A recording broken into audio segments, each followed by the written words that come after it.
Hola, mi nombre es Débora Hamed, profesora de Educación General Básica y jefa del Primero Básico A del Colegio Cumbres de Choapa. Hoy quiero compartir brevemente cómo vivimos el proyecto Colorearte, una experiencia que promueve el arte y el cuidado del medio ambiente.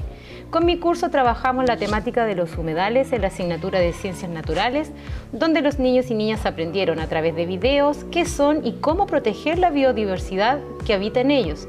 En artes visuales expresamos lo aprendido pintando con colores cálidos y fríos y luego teñimos telas y poleras, explorando la mezcla de tonos y la creatividad. Finalmente realizamos una visita al embalse Corrales en el Valle del Choapa.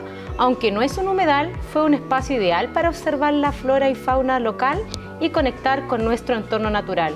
Allí tomamos las fotografías que representan el cierre de nuestro proyecto, reflejando el aprendizaje, la colaboración y el arte como medio para cuidar nuestro planeta.